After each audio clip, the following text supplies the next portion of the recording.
모든 것 주께 드립니다. 사랑으로 안으시고 날 새롭게 하소서. 주님 마음 내게 주소서.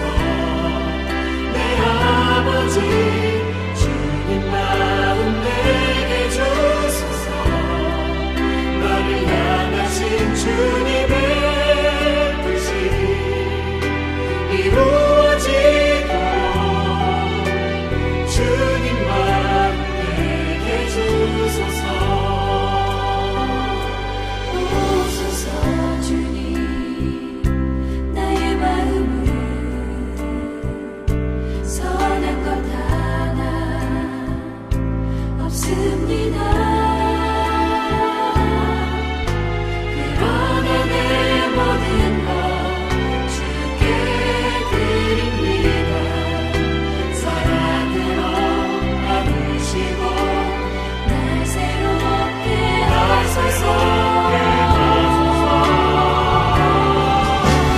주님 마음 내게 주소서. 내 아버지 주님 마음 내게 주소서. 나를 향하신 주님의 뜻이 이루어지도록 주님 마음 내게 주소서. 내게 사랑을 가르치소서. 당신의 마음으로 용서하게 하소서. 주의 성령 내게 채우사 주의 길 가게 하소서. 주님 당신 마음 주소서. 주의 성령 내게 채우사 주의 길 가게 하소서. 주님 당신 마음 주소서. 주님 마음 내게 주소서. 내 아버지 주님 마음 내게 주소서. 나를 향하신 주님의 뜻이 이루어지도록 주님 마음 내게 주소서. 주님 마음 내게 주소서.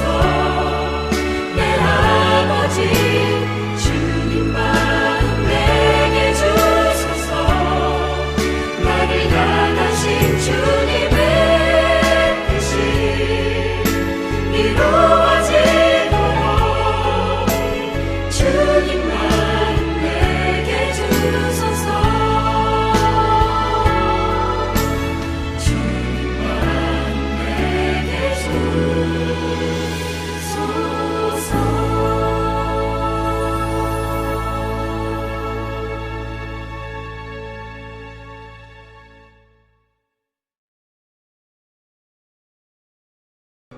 이는 만물이 주에게서 나오고 주로 말미암고 주에게로 돌아갑니다. 그에게 영광이 세세에 있을지어다. 아멘. 오늘 설교의 제목은 불행은 내가 누구인지를 알게 합니다. 본문은 로마서 11장 36절 한 절입니다. 우리는 모르는 것이 참 많습니다. 그런데 괜찮습니다. 그냥 몰라도 그냥 사는데 큰 문제 없어요. 그런데 꼭 알아야 될 것이 있어요. 내가 누구인지 알아야 됩니다. 이거 모르면 문제예요. 그런데 이거 모르는 것도 문제지만 모르면서도 아는 것 같이 생각하는 게 더 문제고요. 또 그까진 거 알아보았자 크게 도움될 것도 없고 서로 모른다고 해도 그게 사는데 무슨 큰 문제될 것도 없을 것 같다. 이렇게 생각하는 게 사실은 더 큰 문제죠. 그런데요, 그렇지 않아요. 다 모른다고 해도 우리는 내가 누군지는 반드시 알아야 됩니다. 그래야 인생을 어떻게 살아야 하는지를 알게 되는 것이죠. 그걸 모르고 살면 당장은 아무 일 없어 보이죠. 그러나 언젠가는 반드시 문제가 발생합니다. 모든 게 안정적일 때는 내가 뭐 누구인지 알지도 못하고 또 알 필요도 없어요. 그런데요, 상황이 꼬이고 또 뒤틀리고 또 가진 것이 사라지고 빼앗기고 그런 불행한 상황에 오게 되면은요, 사람들은 누가 시키지 않아도 내가 스스로 나는 누구인가라는 질문을 하게 되죠. 네. 저절로 철학자가 돼요. 이런 말이에요. 불행이 내 인생길을 제 길로 들어서게 하는 겁니다. 네. 이제까지 그거 모르고 사는 삶은 제대로 가는 삶이 아니었는데 그런 불행한 삶에 처하게 됨으로써 내 인생길이 제 길로 들어선다 그 말이죠. 그래서 불행은 내가 누구인지를 알게 합니다. 오늘 본문의 제목이에요. 또 주제이기도 하죠. 정확히 말하면 불행은 내가 누구인지를 알게 하는 시작입니다. 성경은 고난이 내게 유익이라 그로 인하여 주의 율례를 내가 알게 되었나이다 라고 말씀하시죠. 오늘 예배에 참석한 여러분 모두가 내가 누구인가를 다 알게 되는 귀한 시간 되시기를 간절히 바랍니다.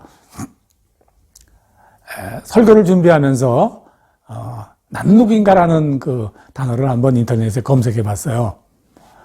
요새 그 인문학이 대세 아닙니까? 그 인문학. 얼마 전하고 완전히 달라졌어요. 천대받았었는데. 그런지 이 제목에 대해서는요, 뭐, 자료가 참 많더라고요. 갖가지 자료가 많이 있어요.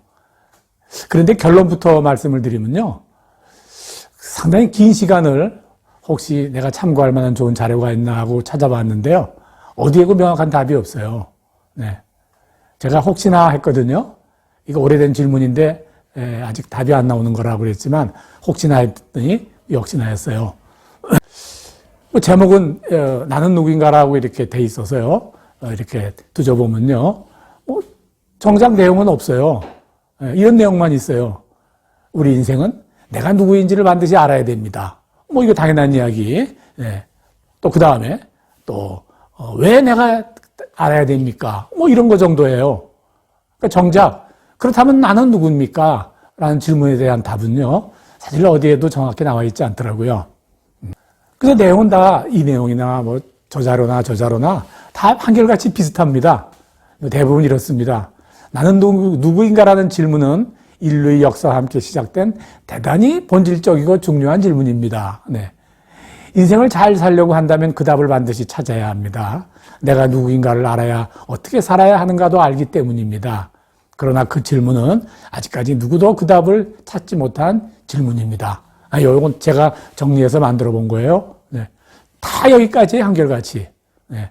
말하자면 서론과 본론까지는 잘 나갔는데 그냥 결론이 없이 끝나버리더라고요. 대부분. 사람들은 각자의 방법으로 내가 누구인지를 찾으려고 참 애를 쓰죠. 네. 여행도 해요. 네. 나를 찾으러 떠나는 여행. 뭐 이런 카피라이터 뭐 아주 많이 유행하는 거 봤어요. 또 심리학이라는 학문 있죠. 그 학문도 사실은 나를 찾으려고 하는 노력 중에 하나예요. 뭐 세중에 돌아다니는 명리학이니 뭐 사주니 이런 방법도요, 나를 찾으려는 노력 중에 하나입니다. 이런 갖가지 노력들을 가지고 내가 누군가를 한번 알아보려고 애를 쓰지만 물론 작은 성과는 있어요. 그러나 그런 갖가지 방법들로 인해서 나를 알았다는 그런 소식은 저 아직까지 들어보지 못했습니다. 여러분도 아마 들어보지 못하셨을 거예요. 우리나라 불교에서는요, 일정 기간 동안에 이렇게 눕지 않고 그냥 기한을 정해놓고 이렇게 장좌불화라고 하는 그런 수련이 있어요. 참 힘들겠죠. 그런 고행을 하는 것은 내가 누구인가를 깨우치기 위해서 하는 것이랍니다. 어쨌든 뭐 그렇게 애를 쓰는 노력이 참 가상하다 이런 생각은 듭니다. 저는요, 이 장좌불화 이것이 그렇게 끝나고 난 후에 결과가 어떤지 항상 궁금했어요, 사실.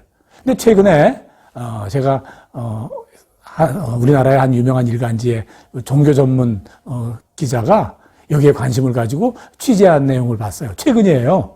예. 여러 가지가 쭉 나오더라고요. 뭐, 어느 누구는 뭐 몇 년 동안 잠을 안 자고 눕지를 않고, 뭐 하루에 어떻게 하고, 뭐 이런 일정을 쭉 적으면서 그 내용을 잘 소개를 하면서, 이제 그분도 저와 마찬가지로, 그래서, 내가 누군가를 찾았는가라는 결론을 내야 될 부분이 있는데, 이렇게 기록을 했더라고요. 네. 제가 그대로 옮겨 불러드릴게요. 나는 누구인가? 그 물음을 던져보는 것만으로도 삶이 조금 더 뚜렷해지지 않을까? 뭐 이걸로 끝내더라고요. 뭐라는 말인지 좀 애매하죠? 저는 그 기자의 그 기사를 나름 이렇게 해석을 했어요. 그런 힘든 고행으로 내가 누구인지를 발견하는 것이 가능할 것 같지는 않지만 그런 노력 자체는 참 유익한 것 같다. 뭐 이런 내용 아니겠어요? 안 되지만 해보려고 하는 노력이 가상하다. 뭐 이 말이에요.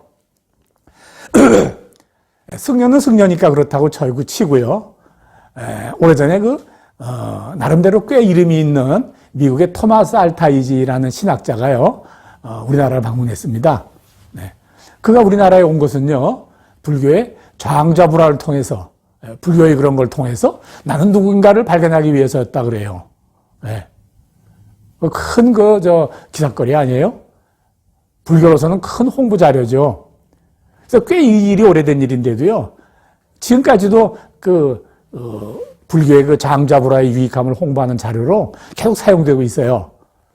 최근에도 어떤 한 불교 지도자가 그 일을 꺼내면서 기자한테 유명한 기독교 신학자가 불교의 수행을 통해 진리를 찾으려 했다라고 이렇게 자랑을 하는 기사를 제가 봤어요.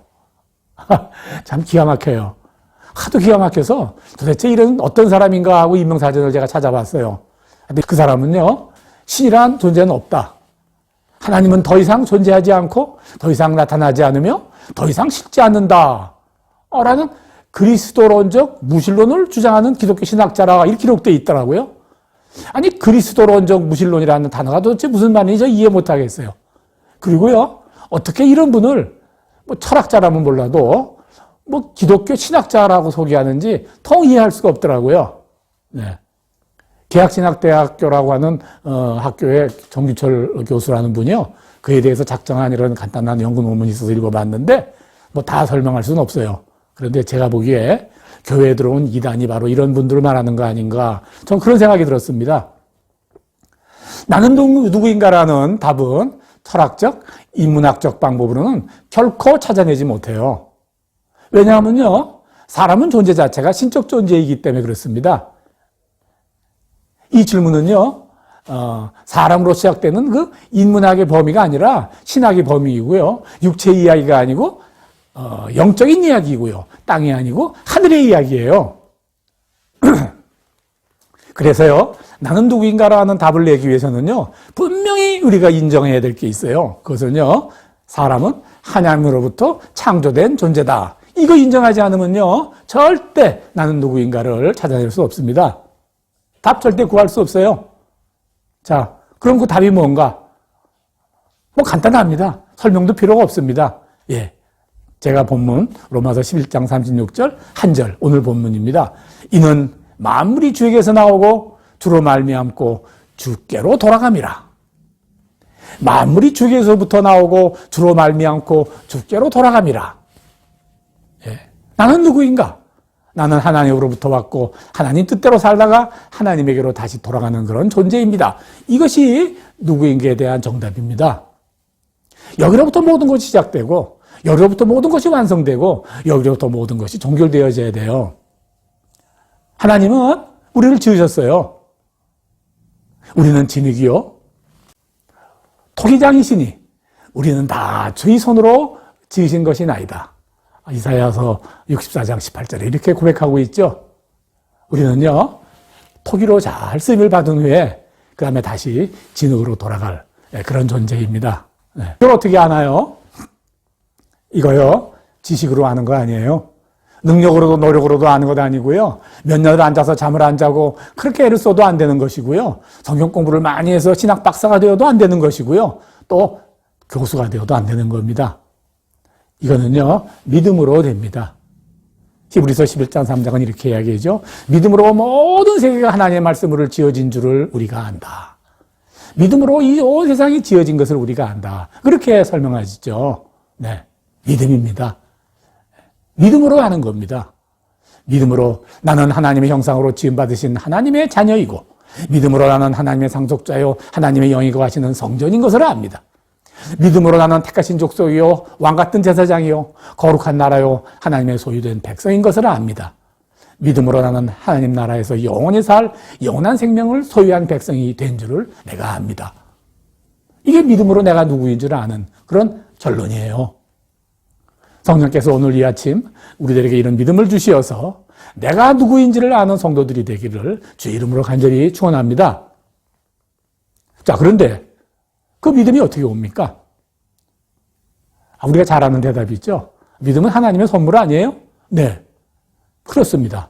믿음은 하나님이 우리에게 주시는 선물입니다. 그런데 하나님은 어떤 방법으로 우리에게 그 선물을 주십니까? 하늘에서 내려오셔서 주십니까? 체험입니다. 하나님은 체험이라는 방법으로 우리에게 믿음을 선물하십니다. 몹쓸 병으로 죽음 직전에 있었는데 병이 치유되는 체험, 폭삭 망해버릴 직전이었는데 다시 일어설 계기를 만들어 주시는 체험, 아무리 따져봐도 길이 없었는데 길이 열리는 그런 체험, 이런 모든 것들이 이런 하나님으로부터 인함이라는 것을 발견하는 것이에요. 네. 이런 체험이 우리를 믿음의 길로 인도합니다. 여러분 모두 다 이런 체험 가지시기 바랍니다. 예, 갖고 계시겠죠. 예. 그거 지키고 보호하시기 바랍니다. 어떤 사람들은요, 이렇게 체험을 이야기하면 이렇게 말해요. 체험신앙이 구원의 기준이 아니다. 구원은 믿음으로 오는 것이지, 체험으로 오는 게 아니다. 저 말씀이 더 중요해. 이렇게 말합니다. 네. 맞아요. 체험이 곧 믿음이 아닌 거는 그거 맞아요. 그러나 분명한 것은 믿음의 시작은 체험이다 이겁니다. 다시 강조합니다. 믿음의 시작은 체험으로부터 옵니다. 아무런 체험 없이 그냥 믿음이 시작될 수 없습니다. 서로 그렇게 시작되었다고 한다고 해도 그 믿음은 메마르고 답답할 것이다 이 말이에요.